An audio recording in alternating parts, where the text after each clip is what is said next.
İki hanım boğaz içinde tenha bir yalanın büyük bir odasında dertleşiyorlardı. Yaşlıca olanı genç olana diyordu ki, o bana 1 yaparsa ben ona 5 yapardım. Bir akşam Nasibe Hanım'ın düğünü vardı. 15 gün bu düğüne hazırlandım. Akşamdan bir şey yoktu. Ben giyinirken o da bakıyordu. Benimle güzel güzel konuşuyor, çocuklarla oynuyordu. Sonra gitti. Kendisi de giyindi. Kayığımıza bindik. Düğün evinin rıhtımına yanaşıncaya kadar gene hiçbir şey yoktu. Hatta kürek çekmeyi o kadar sevdiği halde ceketini çıkartmak gerekir, terler, süsü bozulur diye korkuyor, uslu uslu yanımda oturuyordu. Tam rıhtıma yaklaştık. Orada Hurşit'i gördü ve rengi döndü. Hurşit'in benim hoşuma gittiğini zannediyordu. Bir defada Moda'nın köşkünde beni Hurşit'le konuşurken görmüştü. Halbuki ben değil, Nazlı ondan hoşlanıyordu. Hatta onu bana tanıştıran da oydu. Ben Hurşit'i tanımazdım bile. Tanımadığımı kendisi de bilir. Nazlı vasıtasıyla ahbap olduğumuzu da herhalde unutmamıştır. Onu rıhtımda görünce beni bekliyor zannetti. Suratını astı. Ben de inadına durdum, Hurşit'le konuştum. O da yanımda ayakta duruyor, sandalcılarla konuşuyor gibi görünüyordu. Bir ara yavaşça kulağıma, "Uzun sürecek mi?" dedi. Ateş aldığını anladım. Önemsemedim. İçeri girdik. Harem selamlık kalabalık. Bir kıyamet. Saz, oyun, dünya yerinden kalkıyor. O da benimle beraber harem dairesine geldi. Nasibe Hanım'ı tebrik edeceğim diyordu. Nasibe'yi daha giydirmemişler. Ben feracemi dadı kalfasının odasında çıkardım. Saffet Hanım'ın yanına çıktım. O da geldi. Aksilik olacak ya, orada da süvari zabitini gördü. Ben yüzünden anladım ateş aldığını. Saffet Hanım da fark etti. Gözüyle, kaşıyla bana ne var diye soruyor. Ama Allah var ya, hiç böyle aksilik edeceğini bilmezdim. Bir odada Nasibe hazırlanıp gelecek diye beklerken bir aralık baktım da Adnan Bey'in odasına gidiyorum diye çıktı. Aradan yarım saat geçmedi. Tekrar geldi. Gözler çakır çakır olmuş. Fes kaşlarının üstüne inmiş. Yanıma oturdu. Hızlı hızlı nefes aldığından anladım ki fena halde içmiş. Mevsim yaz. Hava sıcak. Pencereler açık ama ne kadar olsa ev içi. Sıcak oluyor. İçki büsbütün başına vurdu. Birdenbire bana "Kalk, eve gidelim" dedi. Ne söylüyor diye baktım ama birden bütün neşem kaçtı. O yüzüme bakmıyordu.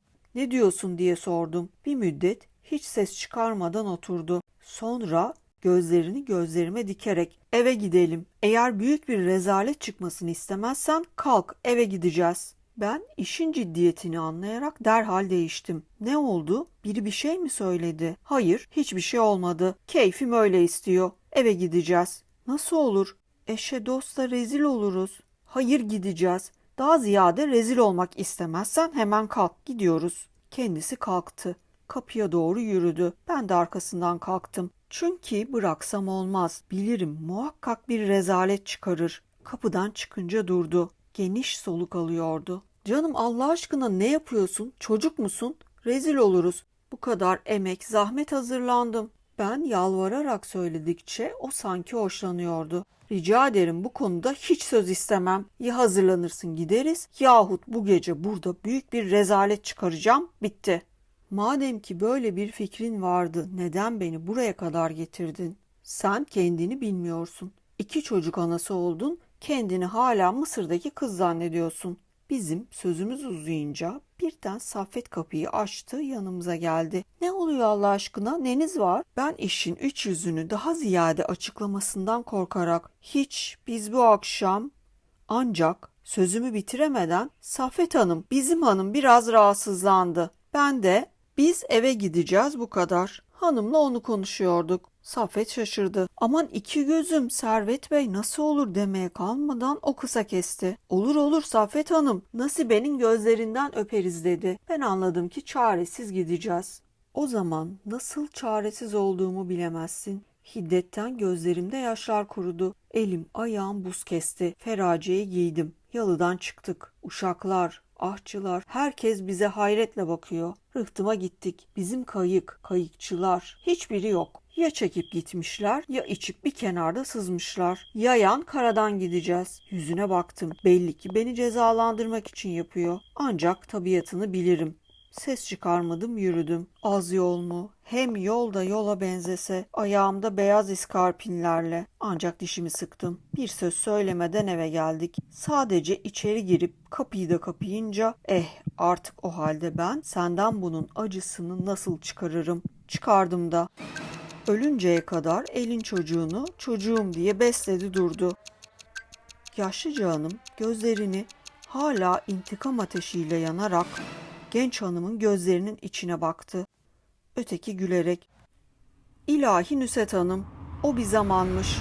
Erkekler böyle şeyden korkarmış." İntikamın böylesi, pes doğrusu. Birçok intikam ya da kıskançlık hikayesi okumuşsunuzdur. Ancak bu kadar fenasını ben hatırlamıyorum. Bir de intikamın amacı biraz da olsun yüzleşmek, karşı tarafla hesaplaşmak değil midir? Burada adamın haberi yok. O zaman ne anlamı var? Bana çok saçma geldi. Sanki kadın yapacağını yapmış ama buna bir kılıf uyduruyor. Gerçi yazarın vardır bir bildiği, belki ben anlamamışımdır. Memduh Şevket zaten hikayelerinde yorum yapmıyor. Tamamen olayları bir kamera gibi gözler önünde diyaloglarla seriyor ve size yorumu bırakıyor. Her zaman yaptığı gibi bu hikayesinde de böyle yapmış. Aldatma, aşırı kıskanma, bunlar da zaten şiddetin değişik şekillerde dışa vurumları değil midir? Yorumlarınızı bekliyorum. Videoyu beğendiyseniz beğenmeyi ve abone olmayı unutmayın.